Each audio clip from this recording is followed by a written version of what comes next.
Hello and a good morning, good afternoon, and a very good evening to you. The good with a tube. Hope today, hope you're feeling grand and all is well in your world. Welcome over to Q&A Wednesday, everybody.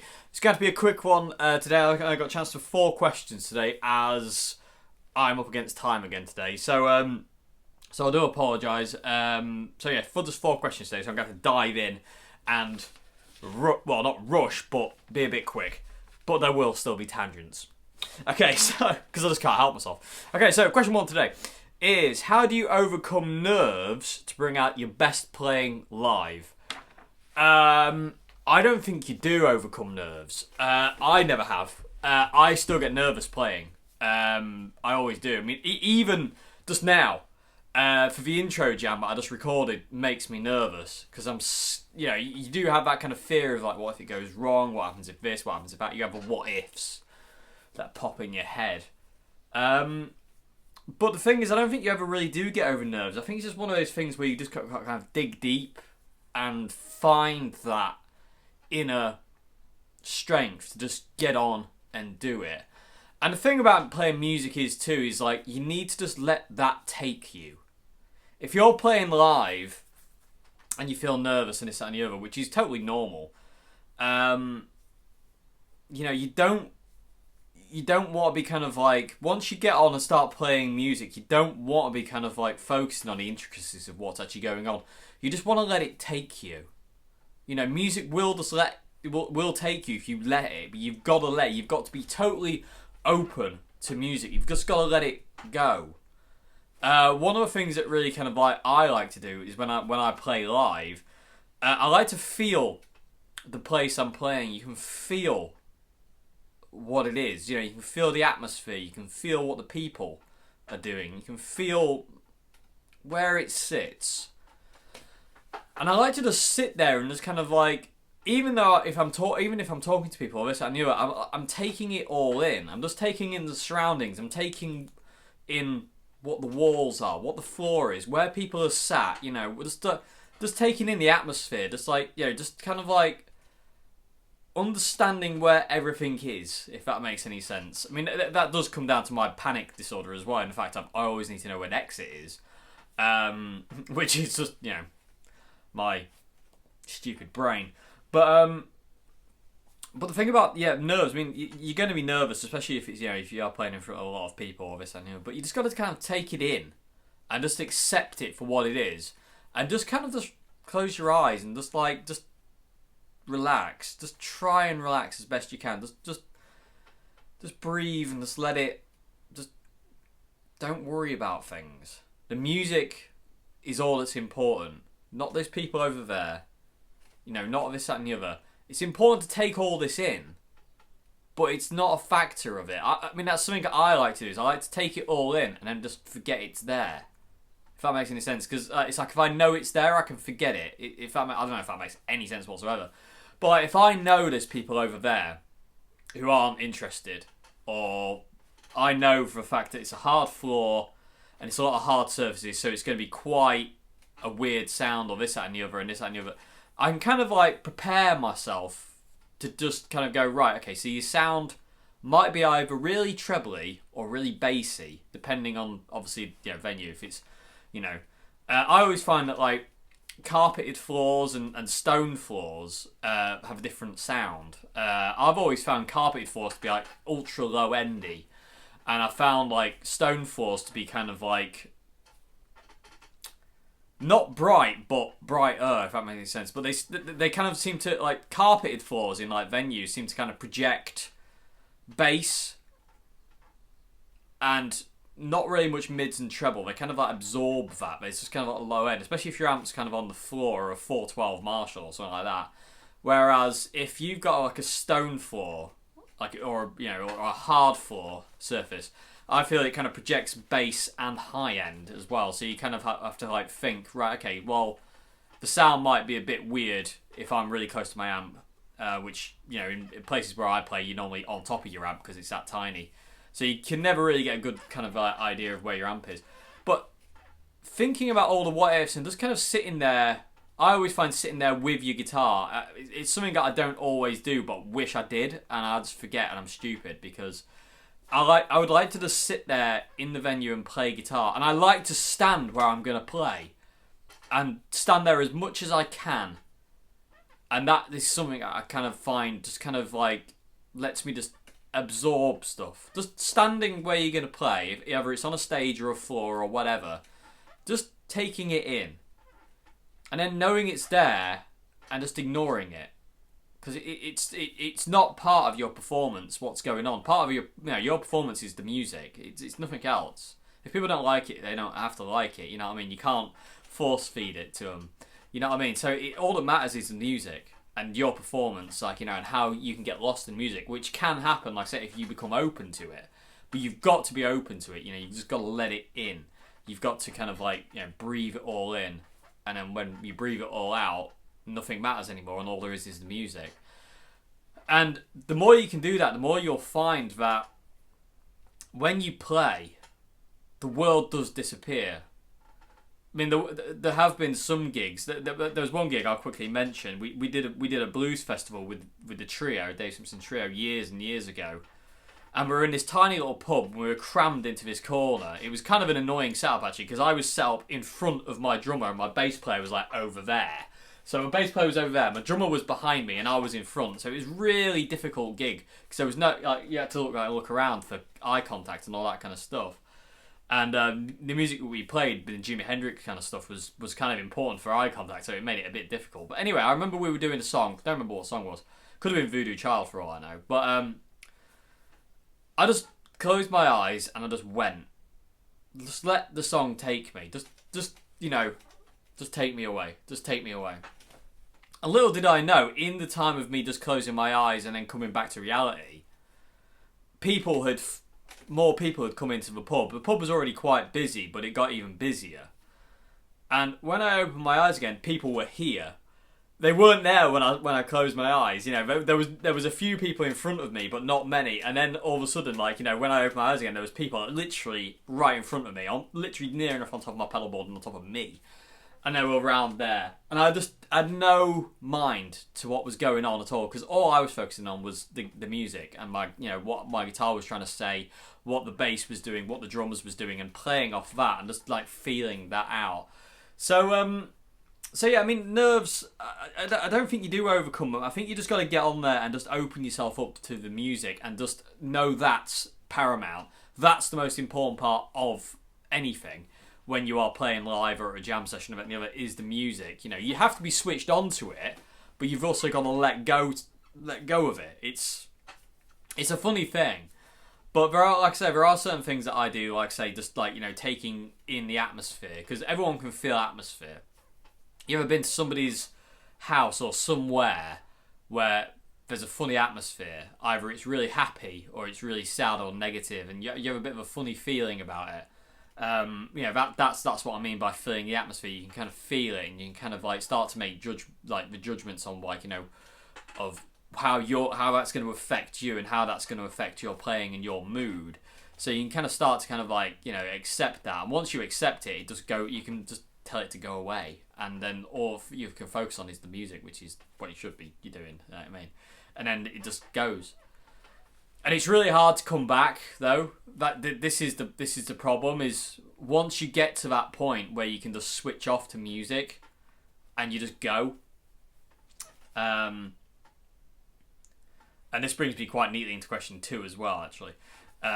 Once you switch off to music and just go, and then you come back to reality seems a little bit darker sometimes, if that makes any sense. You know what I mean? There's something that's not quite right about reality after that.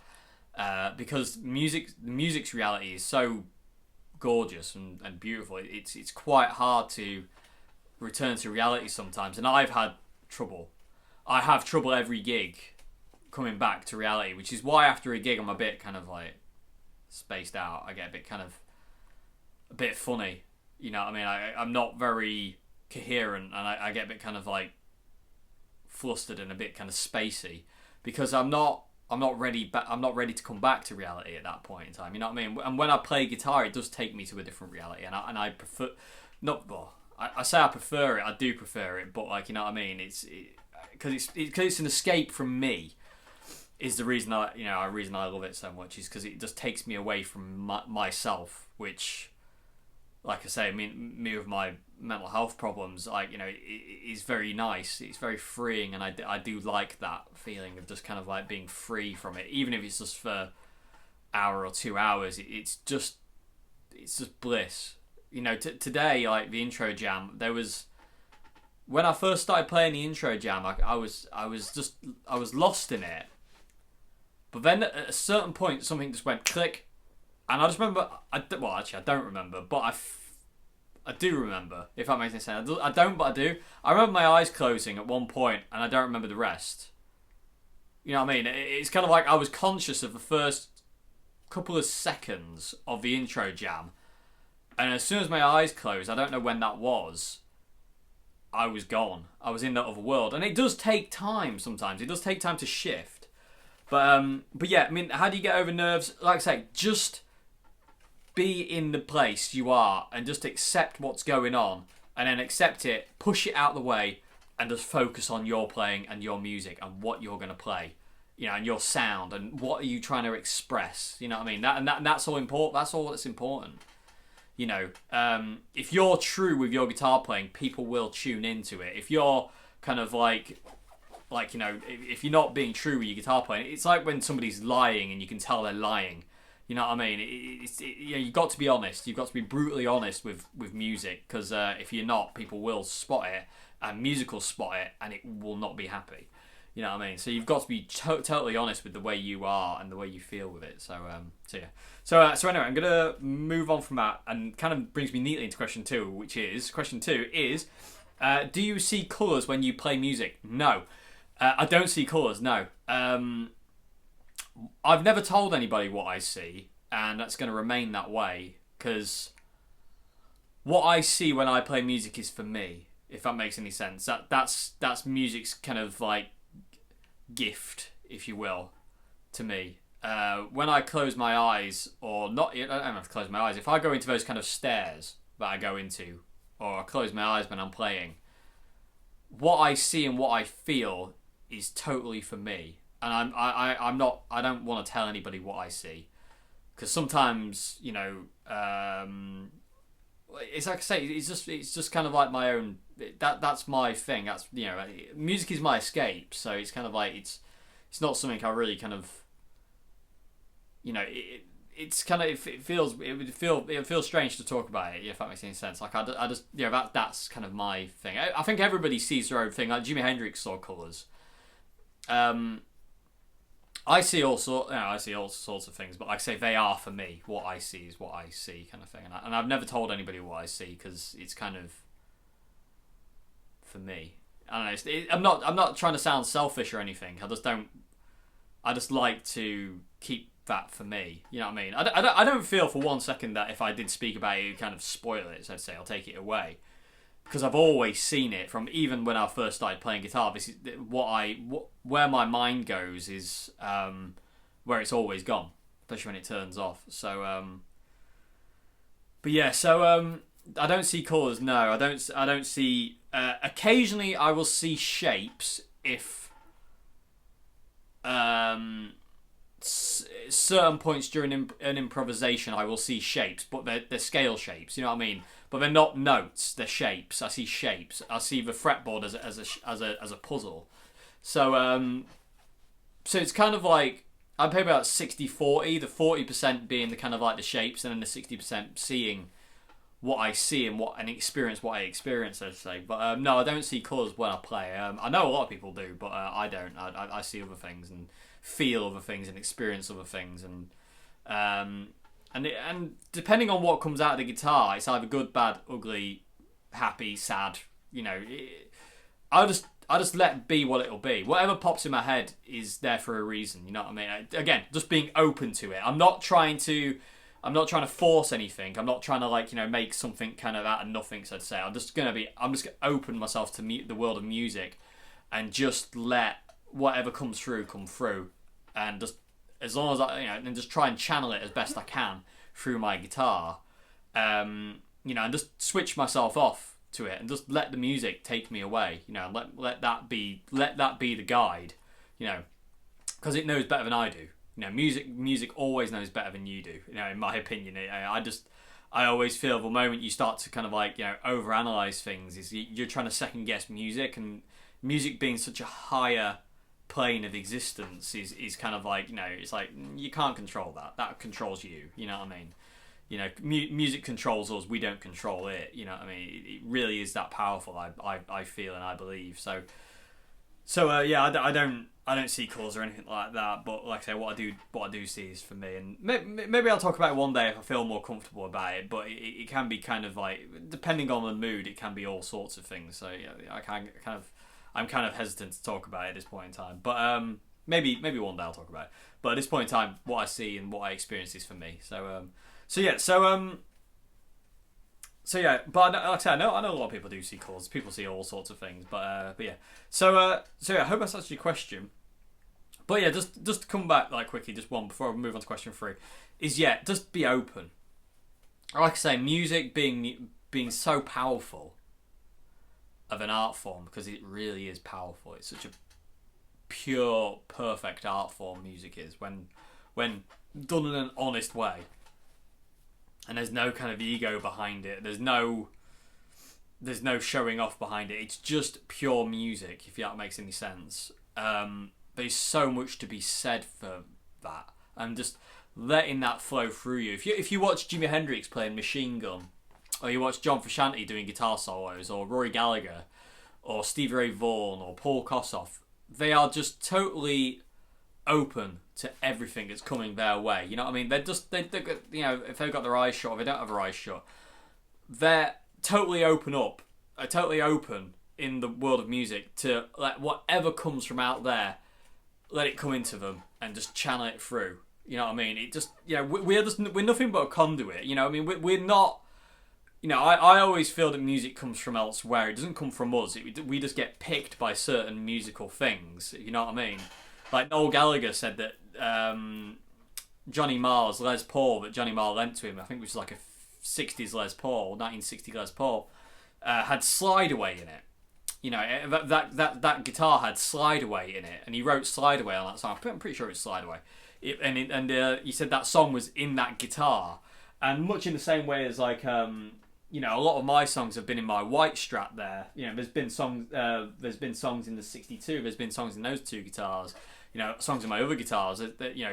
Guitars are full of music, but sometimes it takes a different person to bring it out of that instrument, or it takes a certain situation to bring it out of that instrument. And again, it's just being open to these, to the higher kind of power of music, so to say. But you've got to be open to it.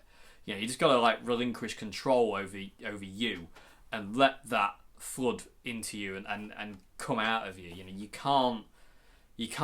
If you're not open to it, it's not gonna.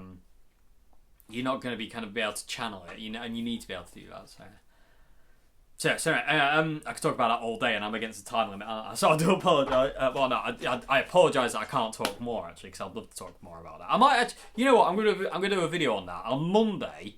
I'm gonna do a video solely focusing on the kind of like how like nerves, like get how do you get over nerves and stuff like that. I'm kind of being open to music. I'm going to do a video on that. I'm going to talk about that more because I want to talk about that more. So on Monday, I'll do that off of Monday's video.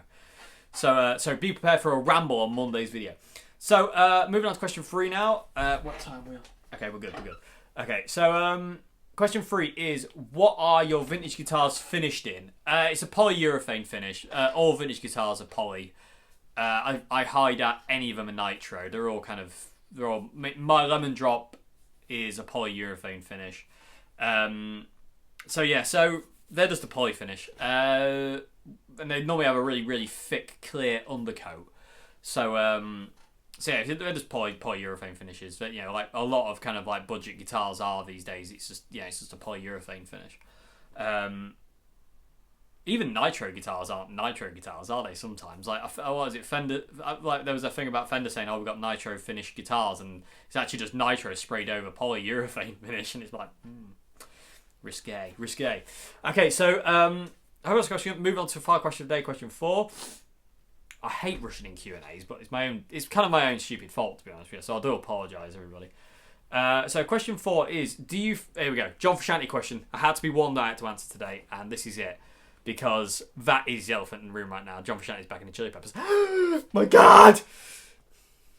Okay, so question 4 is, do you think John has returned for a new album and a tour, or just for a final career leg? I don't know. I mean, it could be Chili Peppers' last waltz. You know what I mean? It could be the Chili Peppers' last waltz. That, you know, John's come back and said, let's do one more album and call it a day. Do one more album, we'll tour it. Done. Because, and again, I've got to be careful not to ramble here because I've got to keep this video under 30 minutes. So I've only got 10 minutes to talk about this. Good gravy. Okay, so do I think it's I don't know. At this point in time, there's a lot of guessing going on of what's actually gone on, what the story is, and how this has happened. I mean, I'm sure we'll get to know in the coming months. But my fears about John rejoining are the fact he's so changeable. I am so excited he's back, but I am filled at the same time with so much fear that they're going to start rehearsing, start recording. They're going to go on tour in May, and he's just going to go, I remember why I don't want to do this. You know what I mean? And just kind of go, don't want to be here. You know what I mean? And that kind of terrifies me because you know what John is so, he changes from thing to thing. He constantly reinvents himself into kind of different different personalities, you know, and that's what makes him a genius, you know, but it also makes him really kind of like, you know, you never quite know where you are with him, and it's one of the reasons why I love him actually in a way, but it also kind of terrifies me because I'm like, you know, what's going to happen? I don't know. I mean, do I think it's a final career leg? I highly doubt it because Flea, Chad, John and Anthony are those kind of people who are like the Rolling Stones, and they'll just be making music and playing live and doing that kind of thing for the rest of their lives, you know what I mean, until they, you know, it's like Keith Richards, you know, they're never going to stop. They just don't, you know, this is what they love and this is what they do, and I don't feel it's kind of a thing, so I don't really know. Like I say, there's a lot of speculation. I don't really want to add too much to that because I don't know. None of us do. It's kind of very out of the blue.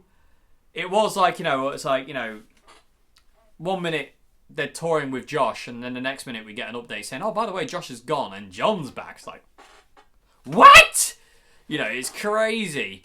It's the weirdest turn of events. You know, it's so strange. I don't really get it. Because, like I say, John's been anti-guitar and even anti-Chili Peppers for a long time. You know what I mean? You know, some of the things he's said in the past 10 years have not been in the Chili Peppers about the Chili Peppers. He's kind of like, you know... But again, that's what John is, though. He's a difficult human being because he's a genius. You know, because he is a musical genius, and he's because he is that kind of way. That's what makes him the way he is. That's what makes him a super creative, awesome human being. Is that kind of creative sparks, I'd say. It makes him quite volatile, but changeable. You know, I always get the impression John likes to, like say, reinvent himself. He always talks about kind of like dying and being reborn, and that to me is kind of like, you know, is the old way of John like, you know, this. I mean, we don't know what the music's going to sound like, but kind of like, is the old way of John kind of like, you know, going, I still play guitar, but I'm not interested in releasing guitar music. Is that life coming to an end? And this life with the Chili Peppers is as this is ending, this life with the Chili Peppers again is being reborn. You know what I mean? It's like, you know, that this is dying, so that needs to be reborn. You know. I don't know. I really don't know. I don't feel it's like the end of. You know what I mean? I don't feel like it's a farewell thing at all. I mean, if it does come out as a farewell thing, then what a way to say goodbye. You know what I mean? That's wicked. I mean, if they just do what, one more world tour, one more album, one more world tour, and call it a day on the Chili Peppers, then that's wicked. But that would be quite sad to know that they wouldn't be doing it anymore. So it'd be nice to kind of. I like to think that it's not a farewell thing. But why this has happened, I don't know. I want to know. I need to know. I need to see a picture of John Frusciante with them all as well. That's what I need to see. I need to see a picture with John, with Anthony, Chad and Flea. I need to see them together because it still feels too good to be true. It hasn't sunk in yet. It still feels like it's too good to be true. Like, it's like people in the Chili Peppers are just trying to, like, you know, like, jip us a bit. I don't know. But I don't know. It's terrifying, but it's so exciting all at the same time. And I'm just open to anything. Like I say, just whatever happens. I'm just going to wait and bide my time, try and be as patient as I can with it. And just kind of like, just wait and see what happens, really. Because it is exciting. It's very exciting. Especially to see what kind of like the new music will be and see where that will go. It's really, really, really, really cool. So, yeah, I don't know. It's just so out of the blue. I mean, I never expected this, and a lot of people didn't expect it. I think most of us didn't and never expected this, just because of the way John has been. So it's so weird. It's so weird. It's like we have shifted universes. It really is, and it's like it's such a total different world. You know. I think it was it. There is that theory, isn't there, that we constantly shift through different parallel universes. No pun intended on the word parallel universe, but there is that kind of thing of like, you know, universes constantly. There is multiple universes, and they constantly shift in and out of each other. And that's the reason you get all these kind of weird, kind of like the Mandela effect, for instance. Yeah, that's the reason you get that, is kind of like these weird parallel universes kind of like kind of warping into each other and becoming each other. So what happens in one universe didn't happen in the other, but you were in this one and then you're in this one, and what happened in this one didn't carry over to this one, if that makes any sense. You know, because it's called the Mandela effect after Nelson Mandela, because people were convinced that people were convinced he died in jail and was never released. They thought he died in jail, but obviously he got released. So it's like, you know, and there's also all sorts of other things like you know, all sorts of these weird coincidences. So yeah, it does feel like a weird reality shift. I've got to say, it does feel a bit like that. It's like, you know, the John we've got in this universe now is not the John we had in the universe last week, or something like that, if that makes any sense. You know, it's like it's a different version of him who's kind of who's wanted to come back. But I don't know. Maybe Josh wanted to leave. Maybe Josh had enough. You know, maybe he couldn't deal with being compared to John all the time. Maybe he just didn't want to do it anymore. Maybe he had nothing to give. Maybe he wanted to concentrate on his own stuff. You know, maybe he didn't want to do it, and it just happened to coincide with John coming back. You know, who knows? Who knows? Until they tell us, we're in the dark. So, but hopefully it won't be too long until we find out what the deal is, because really need to know. Really, really, really need to know. And I'd love to go to some of those first gigs. I would really love to go to some of those first gigs. I don't know how I'd be able to do it, but I would love to do it. Two of my friends are going to a festival the festival in Greece that the Chili Peppers are doing, and I'd love to go to that with them. But again, you know, I don't think I can afford to do that. It's a long way, and I don't have any money. So, but I'd love to do it. I'd love to. One of those first gigs back with John, I would love to be at one of those. But, you know, I'll have to wait and hopefully, you know, see what happens. But anyway, but yeah, so anyway, I'm going to have to call it a day to everybody because I'm out of time, sadly. But, so yeah, I hope I answered your questions. Like I said, I do apologise for having been before. If you want to submit a question for Q&A, description box below has all the links. And yeah, I will see you again on Friday for another video, everybody. I don't know what Friday's video is going to be yet, because I do have 2 new guitars that I've customised, but I also want to talk about this John Frusciante thing. But I don't know what to do. So, people of the tube, what do you want to see on Friday? Do you want to see one of these 2 new guitars, or do you want to kind of like have a bit of a discussion about John Frusciante? You know, because I do have some fears, and I you know, it's one of those things that I do want to talk about. Like I say, Monday's video is going to be talking about overcoming nerves and stuff live, but Friday's vid, you know, guitars, or should we have a bit of a natter about John Frusciante and this weird return? So let me know in the comment section below, and whatever comes up enough, I'll do that. So yeah. So anyway, hope you enjoyed this Q&A, everybody, and I will see you again. Have a great morning, afternoon, good evening. I woke up in Silent Hill today. It's all foggy as monkeys outside. It's really, really foggy today. It looks like and there's nobody about this morning, so I was like, I'm in Silent Hill. So anyway, it does feel like that recently. Gotta say, I feel like I'm waking up my own nightmares. Anyway, I'll see you again. Have a great morning, afternoon, see you Friday. Have a great one. Bye now.